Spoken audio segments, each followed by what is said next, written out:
Hola, muy buenos días a todos. Gracias por acompañarnos en esta sesión informativa sobre la segunda subasta como servicio de hidrógeno renovable, la segunda en la que participa España, dentro del marco del mecanismo diseñado por el Banco Europeo del Hidrógeno y el Fondo de Innovación de la UE para incentivar la producción de este nuevo vector energético.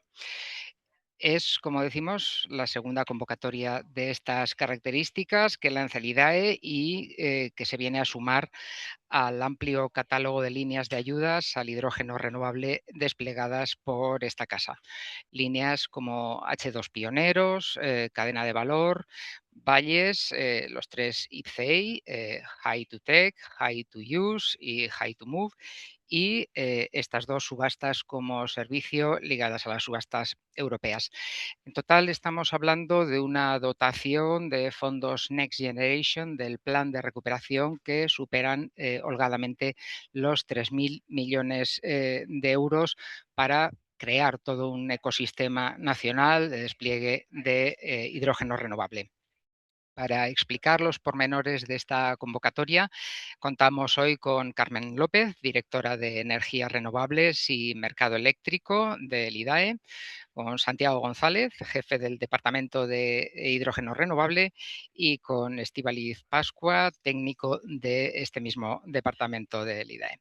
Ellos sean los encargados de dar a conocer los detalles, los requerimientos y toda la información precisa para quienes vayan a concurrir a esta línea, a esta convocatoria. Al término de sus intervenciones abriremos un turno de preguntas, las que nos permita el tiempo disponible.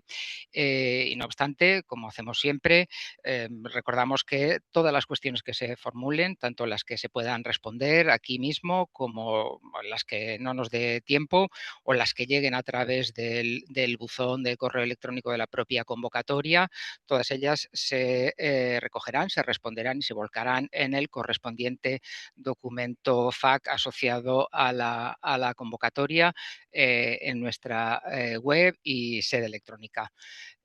Dicho esto, sin más, adelante Carmen, bienvenida.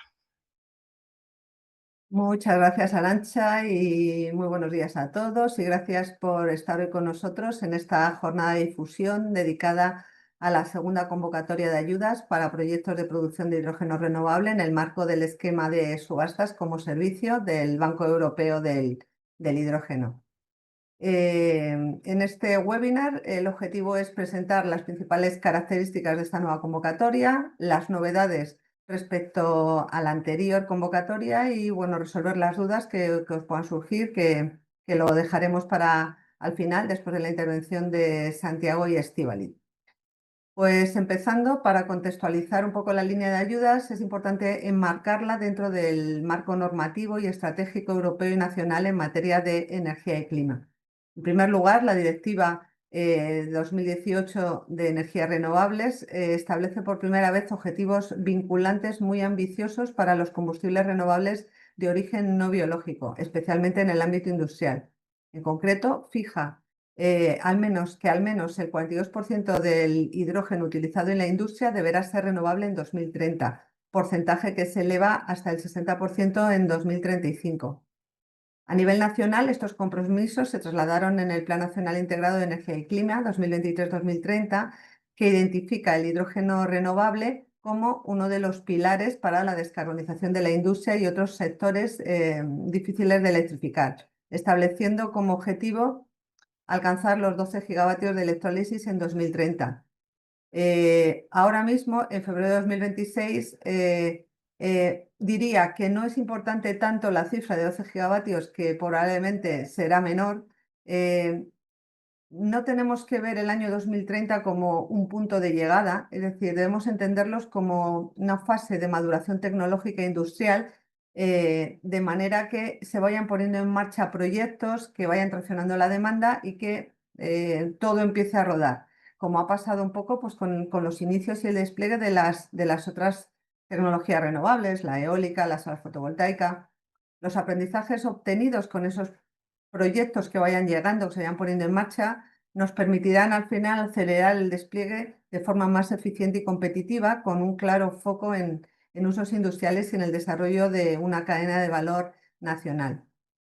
En el contexto europeo, el hidrógeno renovable se presenta como un vector energético estratégico. El plan REPowerEU subraya el papel que puede tener el hidrógeno en la reducción progresiva de la dependencia de los combustibles fósiles y en el cumplimiento de los objetivos climáticos.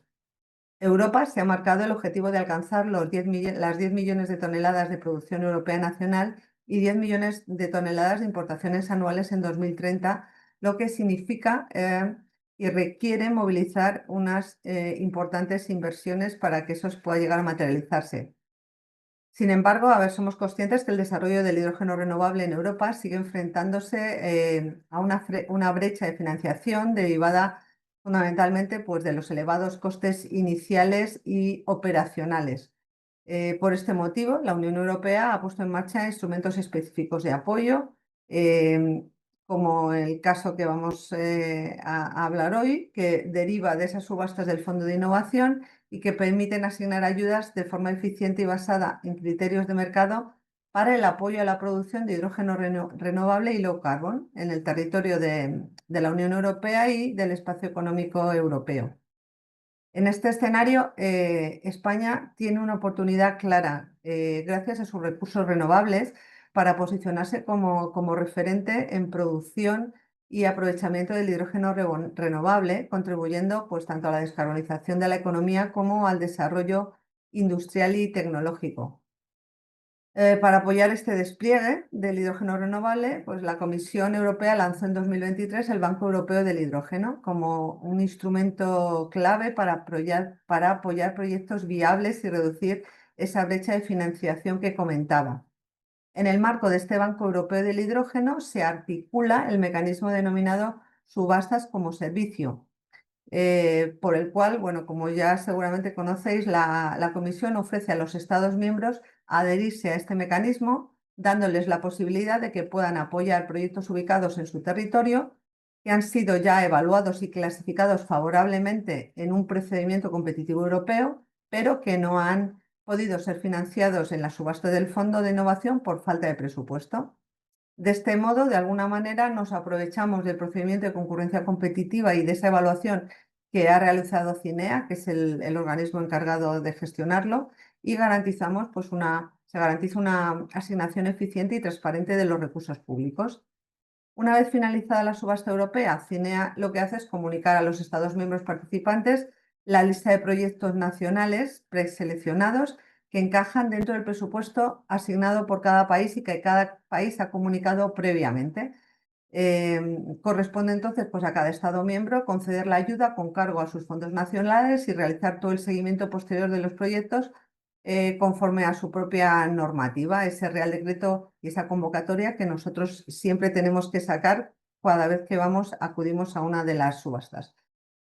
Este mecanismo pues, refuerza la cooperación entre el nivel europeo y el nivel nacional, permitiendo maximizar el impacto de las políticas de apoyo al hidrógeno renovable y manteniendo una clara alineación con los objetivos estratégicos de la Unión Europea. En cuanto a los resultados de la segunda subasta del Banco Europeo del Hidrógeno, celebrada en 2024, la Comisión ha publicado ahora en enero de 2026 el resultado final, digamos, de los 6 proyectos finalmente adjudicados, que ha sido una ayuda total de 270,6 millones de euros, y en el que cabe destacar que de entre los 6 ganadores finales, 3 son proyectos españoles que recibirán una ayuda de unos 150 millones de euros y una potencia de 150 megavatios de electrólisis. Hay que destacar que en esta subasta ha habido una gran participación de proyectos españoles y, bueno, diría que España fue el país con mayor representación de proyectos. De esta segunda subasta, pues España comunicó a la Comisión su decisión de poner en marcha el mecanismo de subastas como servicio por primera vez en una primera convocatoria que se financiaba con fondos PRTR de la componente 31, inversión 2. Los resultados de esta primera subasta como servicio han sido, que no está resuelta del todo todavía, han sido 126,4 millones de euros ya concedidos a 2 proyectos de producción de hidrógeno y otros 114 millones de euros que actualmente están en tramitación para otros 2 proyectos, que en total supondrá pues, una ayuda total de 240,1 millones de euros para una potencia de electrólisis por encima de 200 megavatios. Esta experiencia previa, de alguna manera, nos ha permitido ahora lanzar una segunda convocatoria, pues para consolidar el compromiso de nuestro país con el desarrollo del hidrógeno renovable mediante este tipo de instrumentos y alineados con lo que es la normativa europea. Y entrando ya en la segunda convocatoria, pues ahora mismo actualmente se encuentra en información pública la modificación del Real Decreto 535/2025, que era el que establecía las bases reguladoras del esquema de subastas como servicio, porque era necesario modificarlo para cambiar determinados aspectos que nos permitan cumplir con los plazos y los objetivos del plan de recuperación, así como la segunda convocatoria, que también está en información pública. Luego Santiago os incidirá principalmente en esos aspectos, que es un poco lo más importante que nos preocupa ahora, que son los plazos, digamos, de resolución de esta segunda subasta. El plazo de la audiencia pública finaliza este mismo viernes, 6 de febrero de 2026, así que animo bueno, entiendo que gran parte de vosotros ya lo conocéis, pero si no, animo a verlos y hacer cualquier comentario o alegación que consideréis. Esta segunda convocatoria cuenta con una dotación de al menos 415 millones de euros que están distribuidos entre el Topic 1 y el Topic 3.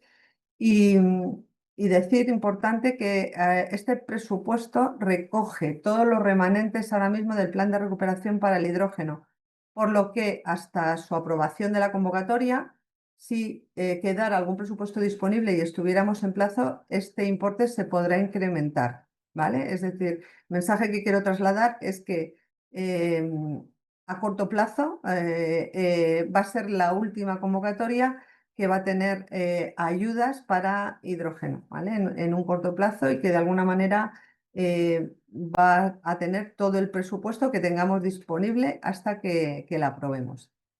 Y bueno, ya a partir de este punto cedo la palabra a Santiago González, que es el jefe del Departamento de Hidrógeno Renovable, que ya será el encargado de explicarle en detalle todas las características de esta convocatoria, y luego posteriormente Estíbaliz continuará.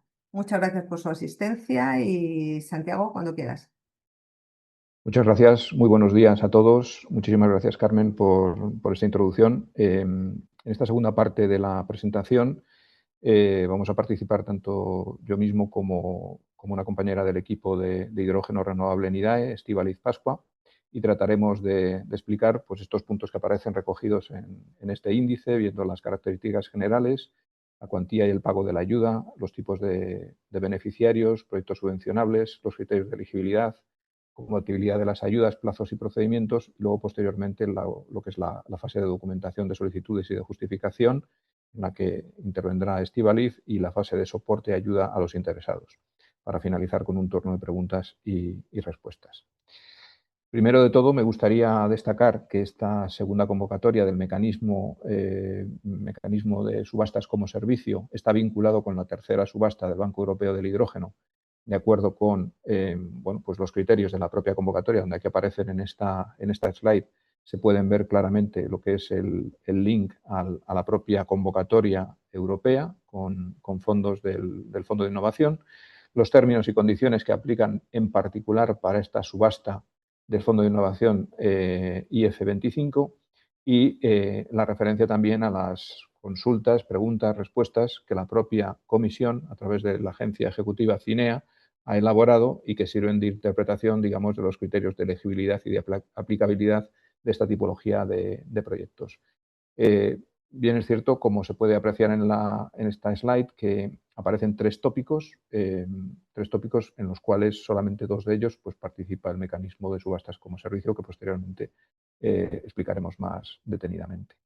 Desde el punto de vista de características generales, el marco, digamos, a nivel nacional que establece las bases para este mecanismo, para las distintas convocatorias que se lancen, es el que tenemos recogido a través del Real Decreto 535/2025, aprobado a finales de junio del año pasado, pero recientemente, como consecuencia de los plazos tan ajustados que tenemos para resolver todos los fondos y todos los dineros asociados con el plan de recuperación, debemos resolver antes del 31 de agosto de este año 2026 y hemos necesitado cambiar ciertas provisiones dentro del Real Decreto, 2 artículos que están siendo ahora mismo, bueno, pues se modifican con una propuesta de borrador de Real Decreto que está actualmente en consulta pública desde el miércoles de la semana pasada hasta finales de esta semana, el viernes.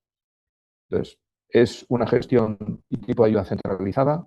Los criterios de admisibilidad y de concurrencia competitiva están ya determinados en la documentación que indicaba anteriormente y están publicados en la página web de Cinea.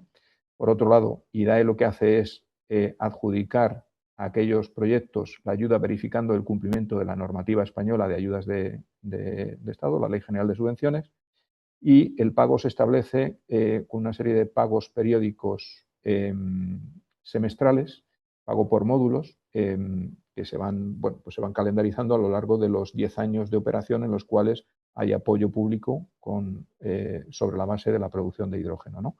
No se contemplan anticipos en esta línea de ayudas. La dotación, como antes mencionaba Carmen, son en total, entre los dos tópicos, 415 millones, que se reparten en la temática número 1 con 278,6 millones de euros que provienen de los remanentes de la componente 9, inversión número 1 del plan de recuperación, y 136,4 millones de euros para la temática número 3, que es una temática muy específica de tópico relacionado con la producción de hidrógeno con destino a usuarios o a consumidores relacionados con el sector marítimo o aéreo.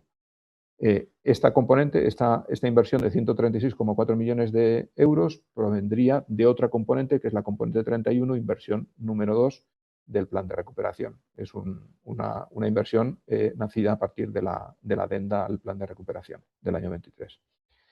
El tema de las garantías económicas necesarias que es necesario aportar para resolver estos proyectos es, el mismo que establece la propia convocatoria de la Unión Europea, de la Comisión, en relación a las subastas de hidrógeno. Se establece un 8% de la ayuda total concedida y reconocida, se debería aportar y depositar ante la Caja General de Depósitos ese 8% de avales que cubra el 8% de la ayuda total, ¿no?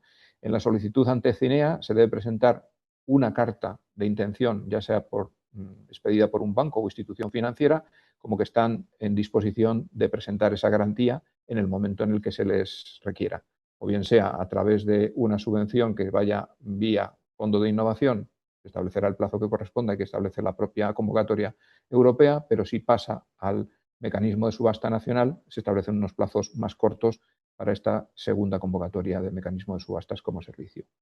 Entonces, hablando un poco más en concreto de las características y la cuantía del pago de esta ayuda, se oferta un precio de ayuda de euros por kilo, que es lo que cada uno de estos proyectos solicita. Ese volumen de producción de hidrógeno como combustible renovable de origen no biológico que tenga el reconocimiento y que tenga el cumplimiento de la Directiva de Renovables, y en concreto de los actos delegados 1185 y 1184 del año 2023, se ofertarán esos volúmenes de producción de hidrógeno de forma anualizada durante 10 años, los primeros 10 años de operación, y hay una potencia asociada a esa instalación, es la potencia reconocida o presentada en la fase de solicitud y que deberá cumplirse en el momento en que entre en operación la propia instalación, ¿no? En el momento de la operación comercial, para el cual, desde el momento en el que se firma el Grant Agreement o, en nuestro caso, desde el momento en que se publica la resolución definitiva, existe un plazo máximo de 5 años para esa entrada en operación. Como decía anteriormente, el pago de la ayuda se establece pago por módulos, es un pago semestral o bianual en función del volumen de hidrógeno realmente, efectivamente producido. Este volumen de hidrógeno refunovio tiene que estar certificado y verificado por un tercero, y no es necesaria la acreditación del coste real incurrido durante la fase de ejecución de la planta.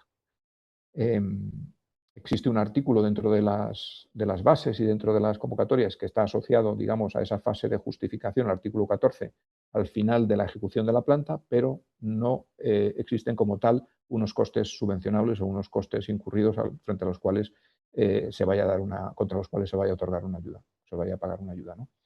El periodo de pago comienza desde el inicio de la operación de la planta, que viene marcado por ese COD, Commercial Operation Date, que se produce como máximo a los 5 años desde la publicación de la resolución definitiva y durará un máximo de 10 años. No existen pagos, como bien decía antes de la entrada en operación, y todos se producirían posteriormente.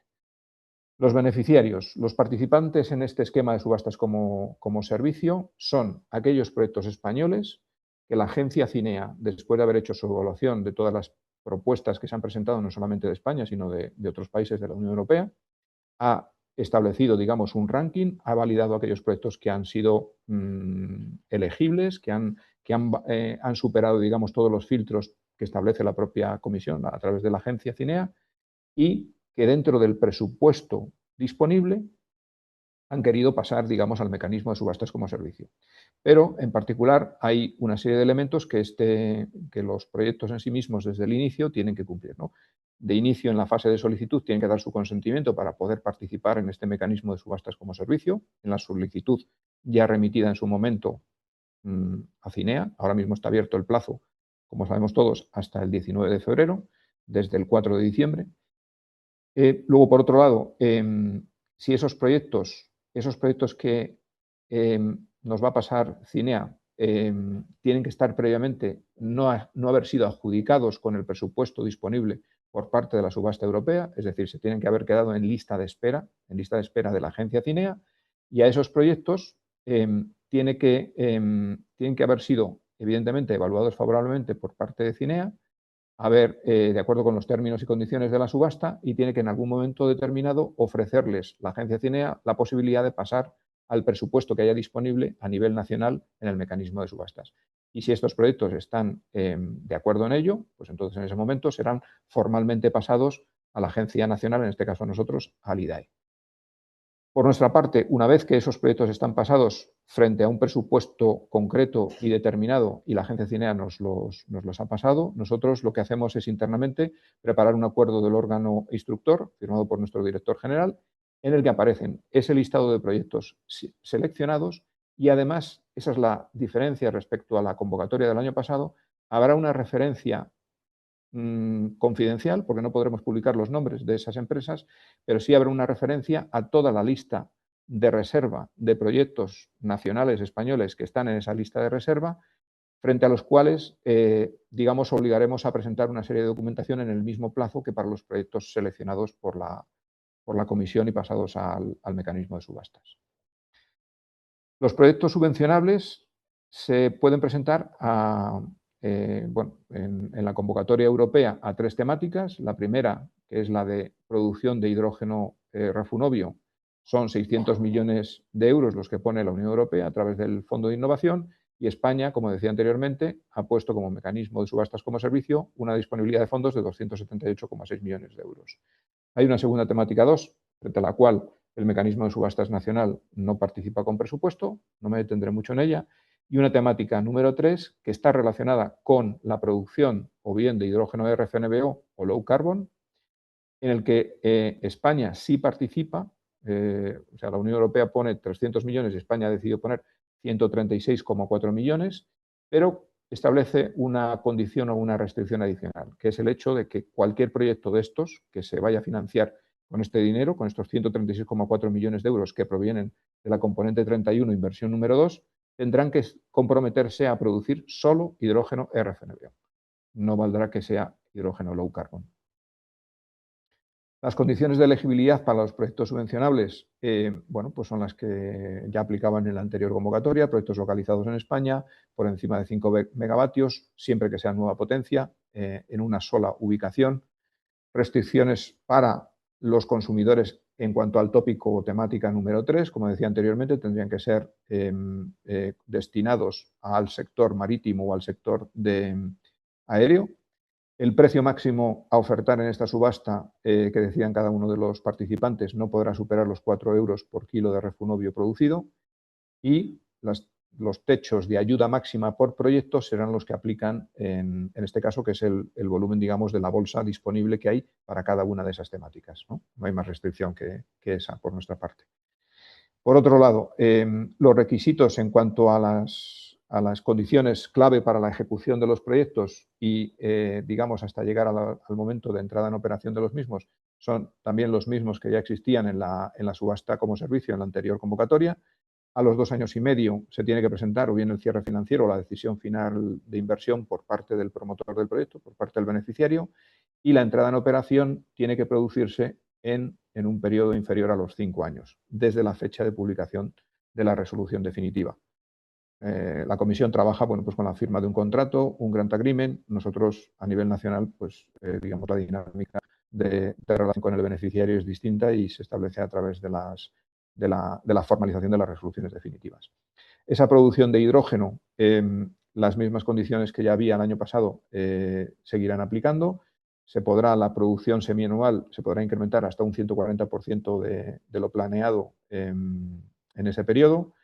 La ayuda total final no se podrá incrementar, será un límite absoluto. Esa es la ayuda reconocida y será la misma que será aplicable a los proyectos. Y luego, bueno, pues hay unos márgenes de flexibilidad en cuanto a la producción que no puede decaer por debajo del 30% de lo previsto en una media a lo largo de 3 años consecutivos, ¿no? Los criterios de elegibilidad, bueno, pues son los mismos que aplican y que están publicados por la agencia CINEA en los términos y condiciones y en la propia COL de la convocatoria.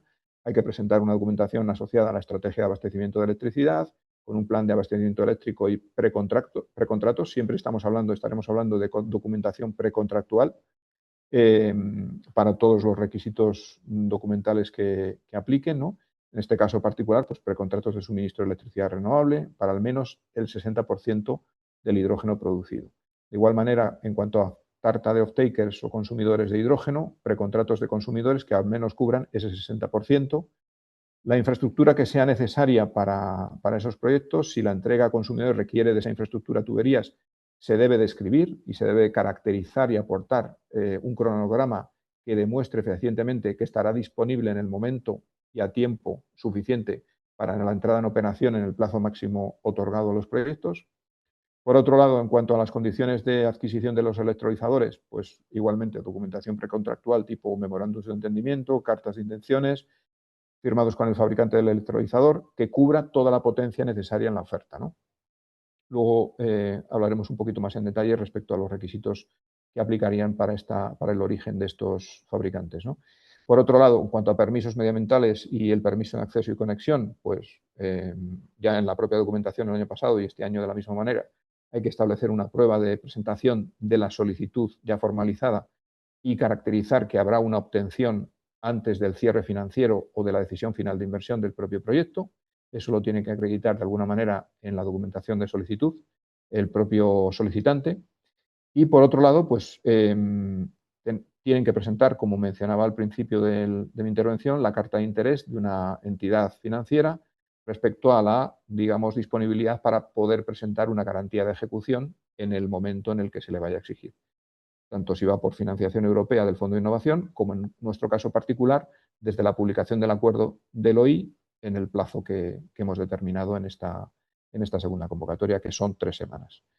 Por otro lado, la estrategia de cumplimiento del DNSH, esto es igual que el año anterior, y el estudio de viabilidad técnica y la madurez financiera son elementos que son mandatorios y que tienen que formar parte de los documentos de cualificación de una buena propuesta y que tienen que estar validados por CINEA, si no, ese proyecto no nos lo pasarían al mecanismo de subastas.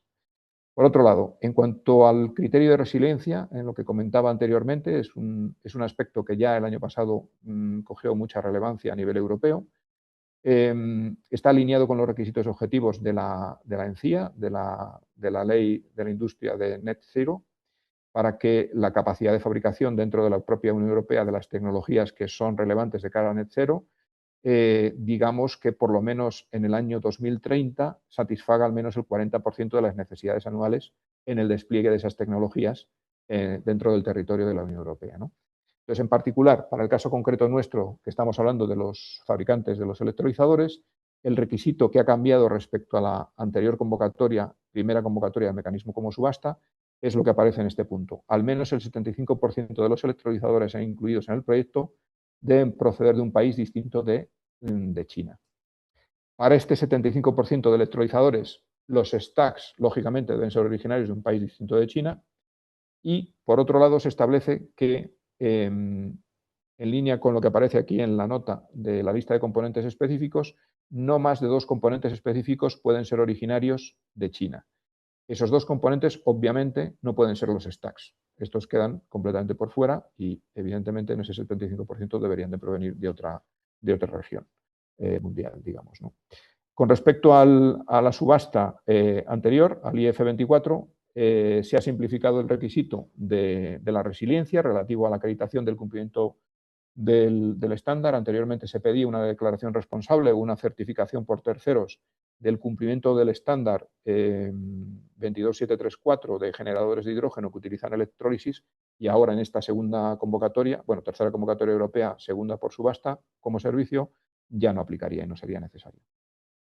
La compatibilidad de las ayudas, bueno, aquí tratamos de representar un poco la visión general de lo que es lo que sería o no compatible respecto a una propuesta concreta con unos fabricantes y con una tipología determinada de proyecto.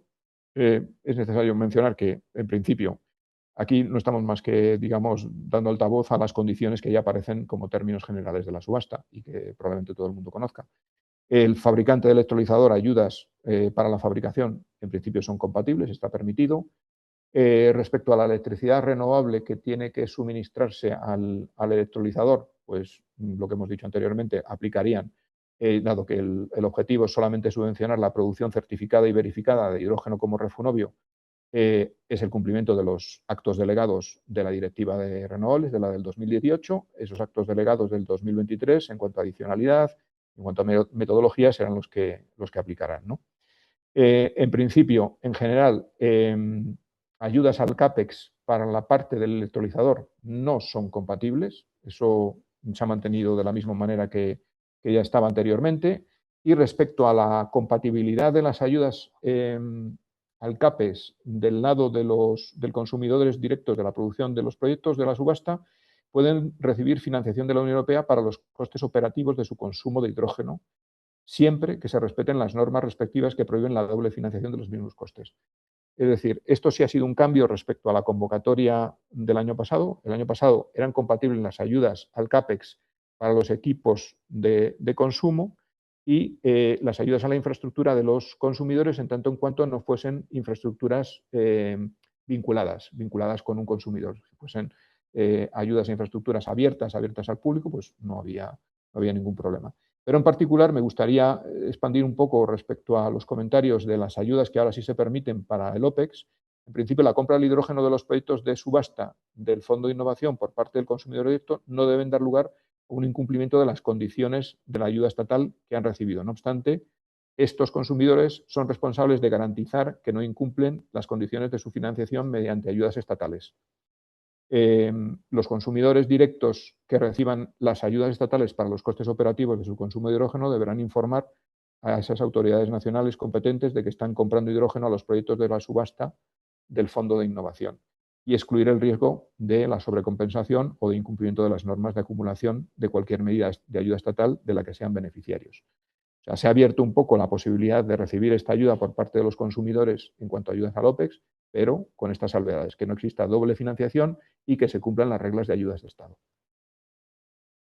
Ahora me gustaría concentrarme en lo que es el ámbito de los plazos y el procedimiento de esta convocatoria, que esencialmente es, digamos, el punto más donde nos desviamos respecto al calendario que teníamos en la primera subasta como servicio, la del año pasado, frente al IF24, ¿no?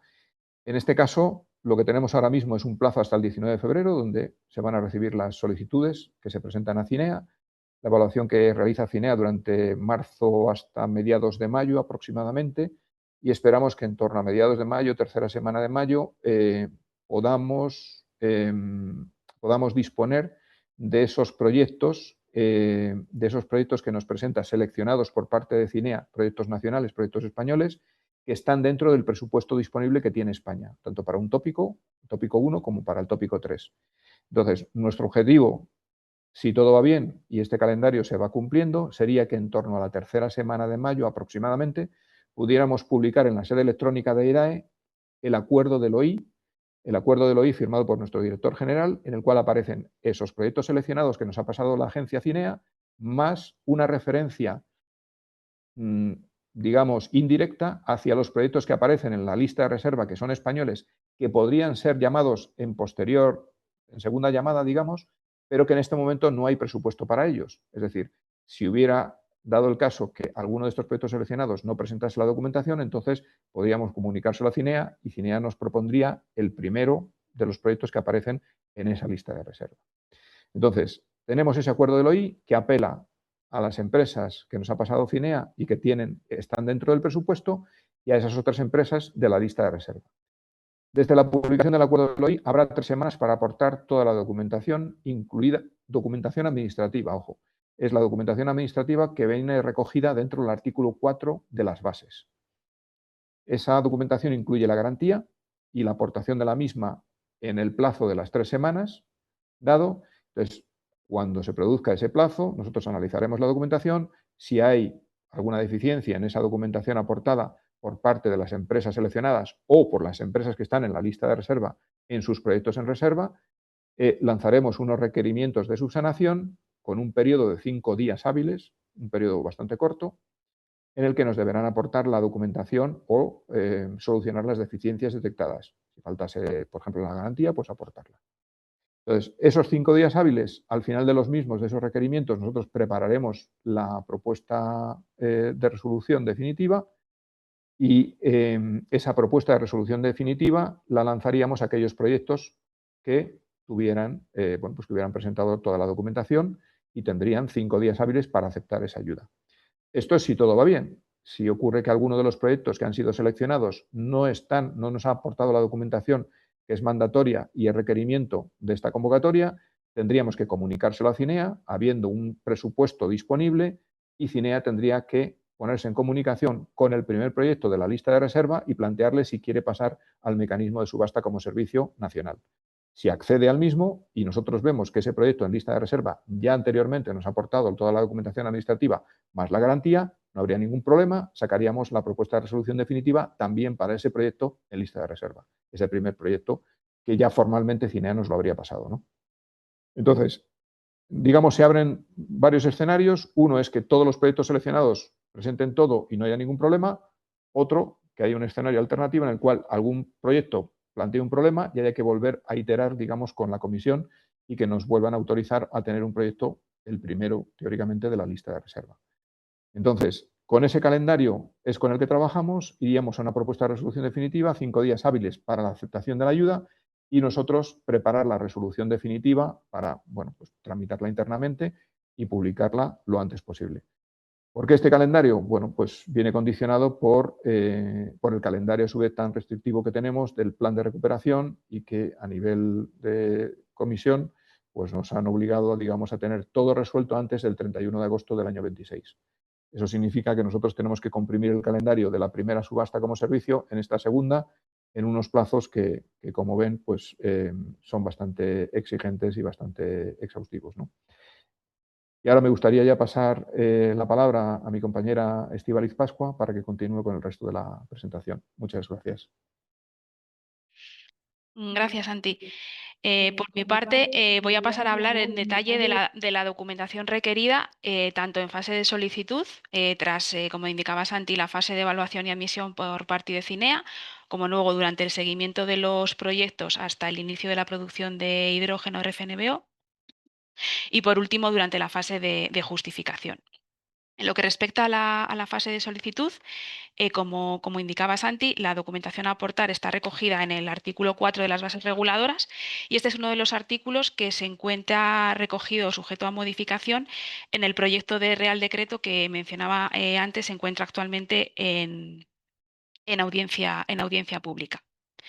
En cuanto a la relación de documentación a presentar, como indicaban, la documentación la debe presentar cualquier proyecto español que se encuentre en la lista de reserva de la tercera subasta del Banco Europeo del Hidrógeno, no únicamente aquellos proyectos que inicialmente cupieran dentro del presupuesto nacional disponible. Esta es una de las principales diferencias con respecto a la anterior, a la primera convocatoria del mecanismo de subastas como servicio.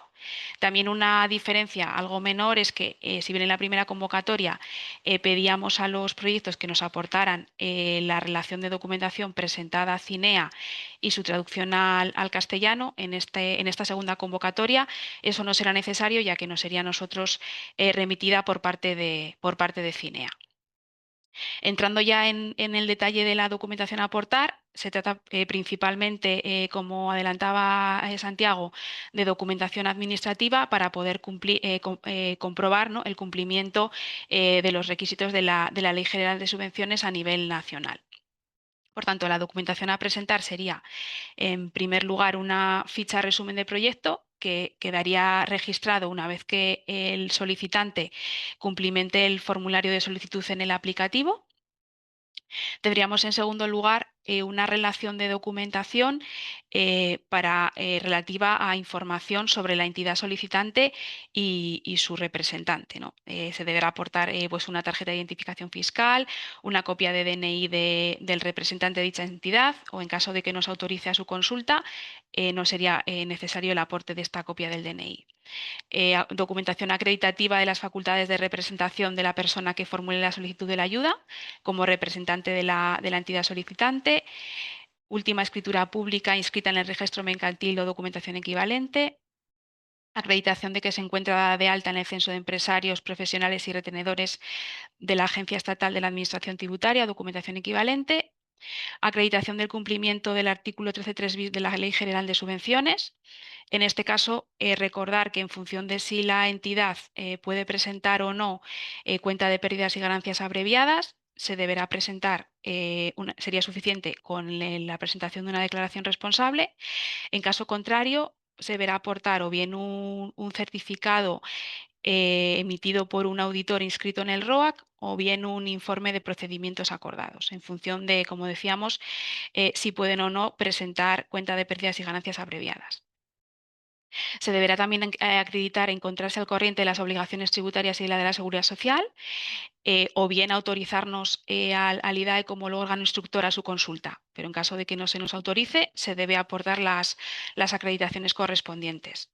También acreditar encontrarse al corriente de pago de las obligaciones de reembolso de otros préstamos o anticipos concedidos anteriormente con cargo al PRTR. Y esto sería un poco lo relativo a información sobre la entidad. Se debe aportar también en esta fase de solicitud el resguardo de constitución de las garantías de ejecución por un 8% de la ayuda solicitada a Cinea. Se podrá presentar en forma de aval y o seguros de caución. Continuando con la documentación de fase de solicitud, también se tendrá que aportar una declaración de anticipos y préstamos recibidos, un detalle de su situación respecto al destino y pagos de los mismos, y una serie de declaraciones responsables. Todas estas plantillas de declaraciones responsables estarán disponibles en su momento en la sede electrónica del IDAE, como lo estuvieron para el caso de la primera convocatoria.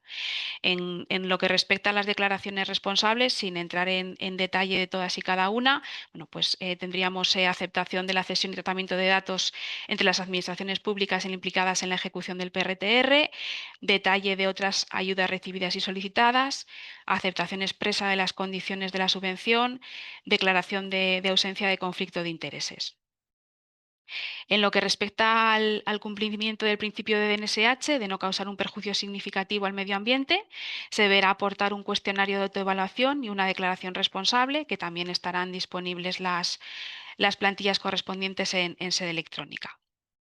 Y por último, esto no sería necesario directamente en primera instancia en solicitud, pero sí en el caso de que al realizar nosotros un análisis en Minerva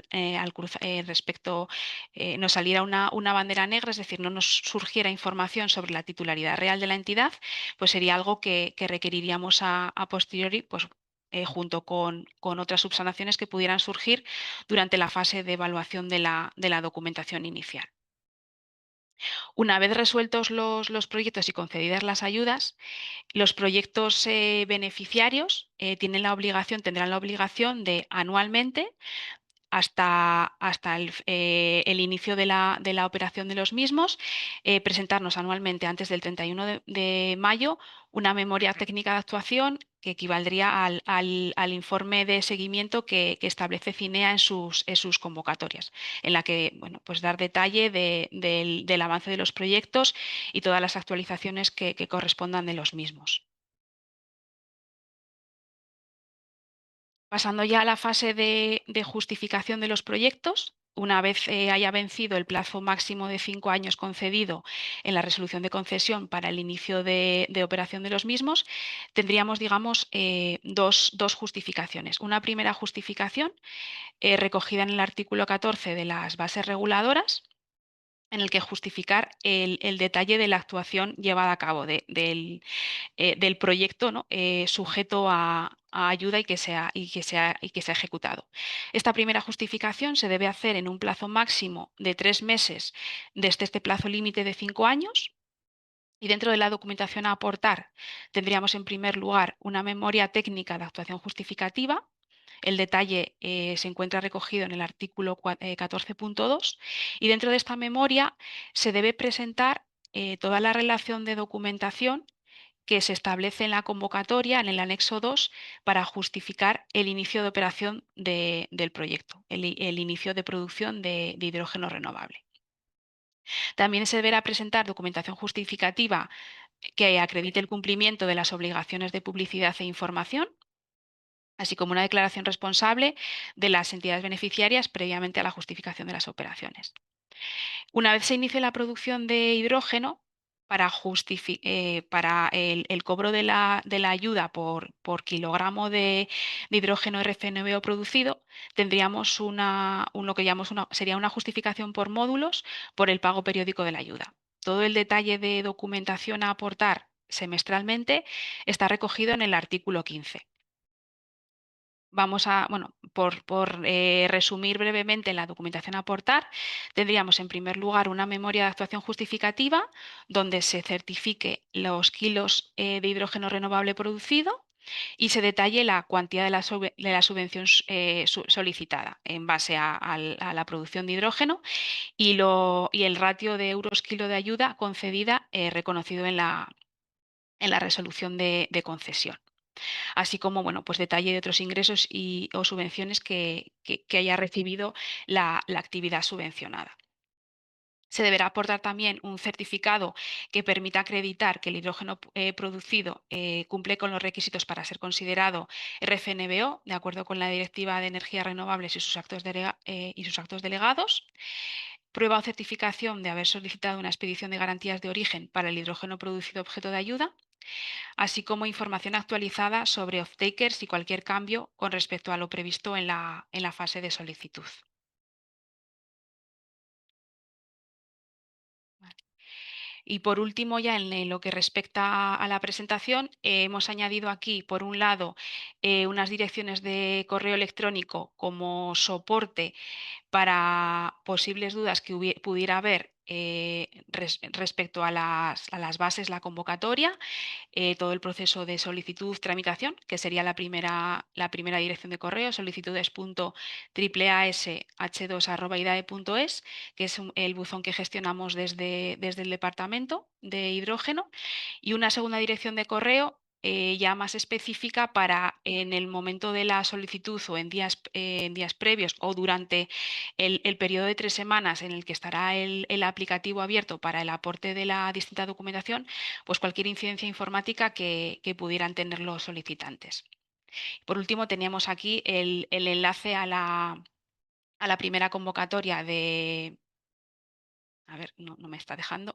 Bueno, como va a estar disponible la presentación, es el enlace a la sede electrónica del IDAE, donde está la primera convocatoria, pero bueno, que sirve como referencia para pues ver la relación de documentación soporte y las plantillas de las declaraciones responsables que hubo que presentar en la primera convocatoria y que pueden servir también ahora de referencia para la segunda hasta que estén disponibles las específicas para la segunda convocatoria. En cualquier caso, serán muy similares.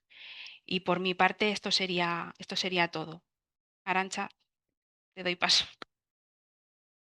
Muchas gracias, Estíbaliz. Gracias a los tres, Carmen, Santiago, Estíbaliz, y gracias también a Sara Pérez, técnico del Departamento de Hidrógeno Renovable, que está en el backstage ahí canalizando preguntas y respondiendo a algunas de ellas directamente. Vamos con esas cuestiones para seguir bueno, pues despejando dudas y aclarando extremos de la convocatoria, con algunas que ya han llegado. Para un proyecto con ayuda adjudicada previamente que contemple ampliar la capacidad de producción de H2, ¿resultaría compatible solicitar una ayuda para esta ampliación de la capacidad de electrólisis en la nueva subasta? Santiago. Gracias, Arantxa. Sí, en principio sí sería compatible, siempre que se trate de una nueva capacidad y cumpla con los requisitos de la propia convocatoria a nivel europeo, es decir, por encima de 5 megavatios de potencia de electrólisis, carácter incentivador, etc. O sea que, Aclarada esa cuestión. ¿Es posible ampliar el plazo de 2 años y medio para alcanzar el cierre financiero o el plazo de 5 años para la entrada en funcionamiento? ¿Y desde qué momento empiezan a contar estos plazos? Estíbaliz. En principio no sería posible incrementar estos plazos, salvo causa de fuerza mayor, pero que esta causa de fuerza mayor se reserva únicamente para casos muy excepcionales. Si no se alcanzan estos hitos a tiempo, tal y como recoge la convocatoria de Cinea, se perdería el derecho a ayuda y se podría ejecutar la garantía. Al respecto de las causas de fuerza mayor, mencionar que en lo que es en las FAQ de las propias preguntas frecuentes de Cinea indican que retrasos en instalaciones que puedan depender de terceros y que tengan afección al proyecto en cuestión no serían considerados como causa de fuerza mayor. Respecto a los plazos, los 2 años y medio para acreditar el cierre de financiación o los 5 para el inicio de operación contarían desde el momento en que desde el IDAE publiquemos en sede electrónica la resolución definitiva de concesión.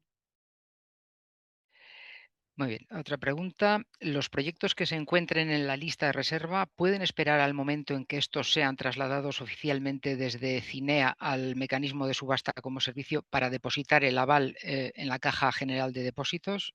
Santiago. no. Todos los proyectos que quieran potencialmente participar en el esquema de subastas como servicio, aunque en un primer momento no hubiese presupuesto disponible para ello, deben depositar el aval ante la Caja General de Depósitos en un plazo máximo de 3 semanas desde la publicación del acuerdo del órgano instructor. Posteriormente, si algún proyecto no resulta adjudicado, se continuará el procedimiento con el siguiente proyecto en la lista de reserva, como he explicado anteriormente, y que haya depositado la garantía y toda la documentación administrativa obligatoria. Esto es así debido a que la convocatoria debe quedar resuelta antes del 31 de julio, según los plazos máximos del PRTR. Muy bien. Si un proyecto en la lista de reserva deposita la garantía de ejecución del proyecto del 8% de la ayuda solicitada, pero finalmente no recibe ayuda, ¿cómo sería el proceso de devolución de estas? Estíbaliz. Bueno, en ese caso, desde el IDAE se procedería de oficio a la cancelación de estas garantías. O sea, el solicitante no tendría que hacer ninguna solicitud expresa. Esto lo llevaríamos a cabo de oficio, como digo, una vez que se hayan publicado en la sede electrónica del IDAE las distintas resoluciones de concesión que agotaran el presupuesto disponible. Muy bien. ¿Se contempla en esta segunda convocatoria trasvase de remanentes entre cestas? Santiago. Sí, eso está contemplado y está previsto. En caso de que el presupuesto de una temática, por el motivo que fuera, no fuera adjudicado en su totalidad, se podría financiar proyectos de la otra temática. Pasar, por ejemplo, de la temática 3 a la 1, ¿no? Pero es preciso tener muy en cuenta que un mismo proyecto no puede recibir ayuda de ambas temáticas o de ambas fuentes de financiación, ¿no? Una venía de la componente 9 y el otro presupuesto en la temática 3 venía de la componente 31. Un mismo proyecto no podrá estar financiado con dineros que vengan de esas dos bolsas del PRTR, componente 9 y componente 31. Tendrá que tener íntegramente procedente o de una o de otra, en el caso de que hubiera esa reutilización de presupuestos y de cruce entre temáticas. Tenemos tiempo, un par de preguntas más. ¿El presupuesto de España en la tercera subasta es adicional a lo que la Unión Europea está ofreciendo o está dentro de ese valor? Es decir, en el Topic 1, los 600 millones de la Unión Europea incluyen la ayuda española. No.